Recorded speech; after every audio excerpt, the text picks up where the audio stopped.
எனக்கு மத்தவங்களுக்கு உதவி செய்யணும், நன்மை செய்யணும்னு ஆசையா இருக்குது. ஆனா எப்படி செய்யறதுன்னு எனக்கு தெரியல. என்கிட்ட பணமும் அதிகமா இல்ல. நான் ஒரு பிஸி வாழ்க்கைய வாழ்ந்துகிட்டு இருக்கேன். நேரத்தையும் அதிகமா ஒதுக்க முடியாது. இப்படி இருக்கும் பட்சத்துல நான் எப்படி நன்மை செய்யறது?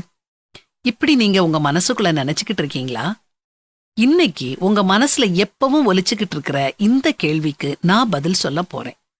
நன்மை செய்ய நல்ல மனம்தான் வேணும், பணம் இல்ல. உங்க மனம் எப்பவுமே நல்லதையே நினைக்கட்டும். அதுவும் மற்றவங்களுக்காக இருக்கட்டும். இதுதான் நன்மை செய்யறது. மற்றவங்களோட துக்கங்களை உங்க துக்கமா நினைச்சு கவலைப்படுங்க. உங்களுக்கு கிடைக்காட்டினாலும் பரவாயில்ல, மற்றவங்களுக்கு கிடைக்கட்டும்னு ஜெபம் பண்ணுங்க. யாராவது தேவையில இருந்தாலோ துக்கத்துல இருந்தாலோ அவங்களுக்காக கடவுள்கிட்ட வேண்டுங்க. எப்போதும் தன்னலமற்ற எண்ணங்களோட வாழுங்க. நீங்களும் சந்தோஷமா இருப்பீங்க. உங்களை சுற்றியுள்ளவங்களும் சந்தோஷமா இருப்பாங்க.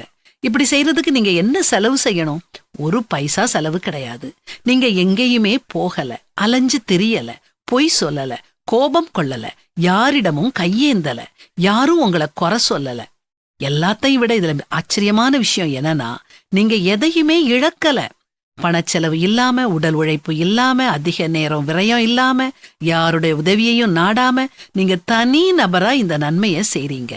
இத சீக்கிரமா செய்ய ஆரம்பியுங்க.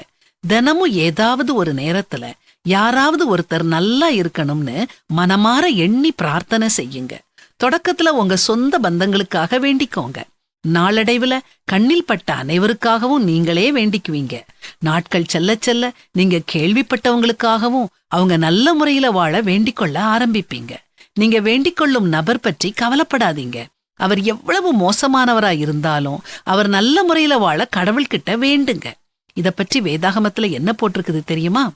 நான் பிரதானமாய் சொல்லுகிற புத்தி என்னவெனில், எல்லா மனுஷருக்காகவும் விண்ணப்பங்களையும் ஜெபங்களையும் வேண்டுதல்களையும் ஸ்தோத்திரங்களையும் பண்ண வேண்டும். நம்முடைய இரட்சகராய தேவனுக்கு முன்பாக அது நன்மையும் பிரியமுமாயிருக்கிறது.